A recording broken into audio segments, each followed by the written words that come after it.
What's up, guys? Ross Christofoli here from LeadCarrot, and in this video, I'm going to explain what an SMMA business is, how you can cash in on it, and the quickest way to make money. But really quick, if you haven't done so already, please click the button below and subscribe to this channel because I'm going to share with you guys so much knowledge on how you can start your own online business and scale it using Facebook, Google, YouTube, so many different media outlets, paid ads, and organic. Okay, let's get back into it. When a lot of people think about starting a social media marketing agency, they might think of shows like Mad Men or these different old school agencies where they were huge and they had all of these different floors and skyrisers and all these different staff members. But quite frankly, things have changed today. Now, anybody who is good with psychology and a computer, they can make some money. Now, notice I said something, psychology and a computer, because some people think that just because they know how to boost a post, which they shouldn't be doing, run a Facebook ad, or set up some automations means that, hey, they should be in the marketing business. But in reality, that's only a small fraction of getting people results. You might be surprised to know that I run very little of the tech in my agency because I don't need to. I just focus on the high-level psychological strategy of how to get clients through the door. And that's actually what I teach my clients, is how to learn neuroscience and psychology in my trainings and implement it in their marketing agency. But with that said, why would a business hire someone like you at home to run the marketing for them? Well, I'm going to give you several reasons. But first, let's start off with the most valuable one. You have to understand something called annual value of a client. Now, some people talk about the lifetime value of a client, but I find that most business owners are too short-term minded to think about an annual or a lifetime value of a client. It's an annual. So let me explain what that means.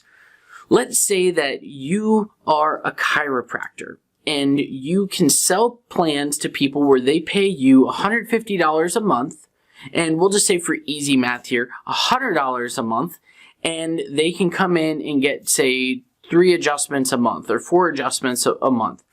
Well, let's say that you're running Facebook ads and it costs you $150 to acquire that client.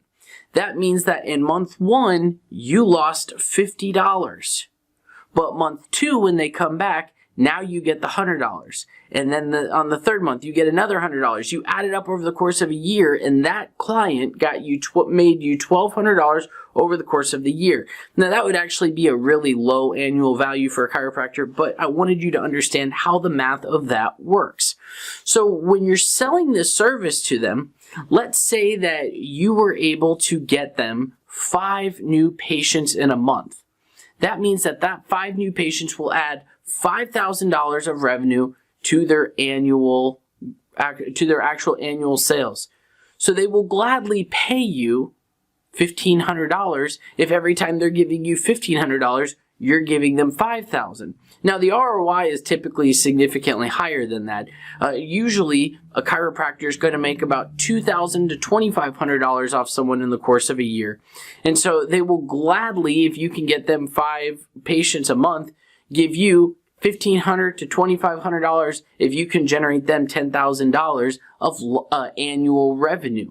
You see how that works? So that compound effect starts kicking in. So that's the number one reason why they will do it, if you can get them results and bring them the value. Now, if you don't know how to do that yet, that's okay. I explain how you can provide and get great results without having to learn any of that stuff in my training, which is in the link below. Now, let's move forward even more. Why would they hire you rather than bringing someone in-house? Well, when you actually hire somebody, now you have to put them on payroll. Once you put them on payroll, you're also responsible for unemployment. Their overhead starts going up. And if the person doesn't get them great results because maybe that's not their expertise, and most likely they won't, because anybody who's good at what they do, they're not going to let a chiropractor hire them for $15 an hour. Anybody in that position, you can't just fire them, because once you fire them, now you're susceptible to unemployment. So you can see why it would make sense for them to want to just hire somebody who works at home or somebody who's already got this skill. So that's the second reason.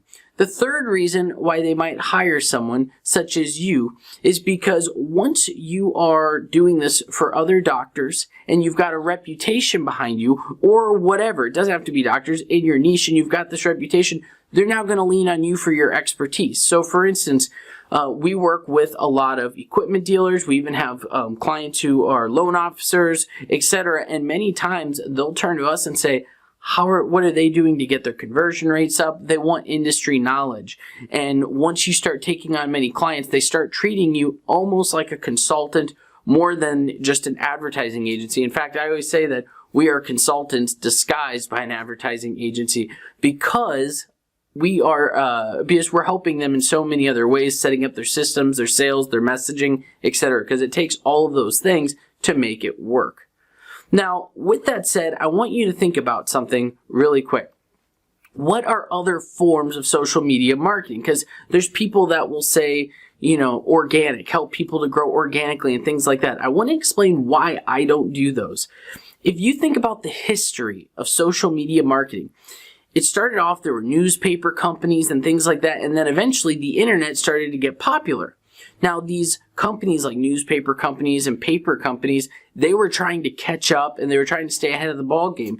And so they started offering social media and website packages, but they weren't getting people results. So they would say, hey, for $1,000 a month, we're going to do 3 posts a week. We're going to do your email blast. And they started offering these services that eventually people are like, my 12-year-old can do that. And they're not measurable. So at the end of the day, you can't charge high prices for them. See, with my clients, I can say, hey, look, I generated you 20 leads this month, and out of that, 5 of them became paying clients, and those 5 profited you $4,000 each. So you paid me $3,500, and I generated you $20,000, and then they'll keep using me. If you're doing things like impressions, or you're just doing like posting on social media for them, you're going to say, okay, I got you all these likes and impressions. And they're going to be like, okay, but that didn't convert into sales. So that's why I recommend taking the lead generation route when you're growing your social media marketing agency, because you can show them direct results and stay extremely focused in that one aspect. Now, if you would like to learn how you can scale and grow a social media marketing agency, there's no one better online to teach you than myself, because I've done it. A lot of the people that you're going to try to learn from or that'll try to pitch to you, they've never really grown past a specific number in their business. Most agency owners or most people who are teaching agency, they've never gone more than $10,000 a month in their revenue. And so because of that, they just don't know how to build a sustainable, scalable business because they're just so busy teaching or selling the information. So with that, I'd like to invite you to be able to click the link below, watch my free training on how you can scale and grow your own social media marketing agency. Hey, what's going on? My name is Javi Contreras, and just wanted to take the time to give a shout out to my guys, Ross's new program. I started with this program about a week back and can confidently say that my agency has never been as busy as it's been this last week. I have been a struggling agency owner for the last 6 months, and I found myself spending most of my day trying to come up with schedules to fill up my calendar, and I would spend hours and hours a day to get 3 to 5 meetings a week. But since just starting this program, I've been averaging about 7 to 10 meetings on the books a day, and the results that this has led to my agency, right now we're on track of landing 3 clients paying me north of $9,000 a month on monthly retainers. And this is just the beginning. Again, I just started this program about a week back, so it works. If you're on the fence about it, again, I was a struggling agency owner that just wanted to spend most of my time on money producing activities, and that's being on the phone with prospective clients, right? Doing meetings and not just wasting time. And this has helped me do that. And this is just the beginning. I can only see it compounding from here. So I am going to continue to work alongside Ross because the guy knows what he's talking about. and hopefully you can get the same type of results that I'm seeing. So yeah.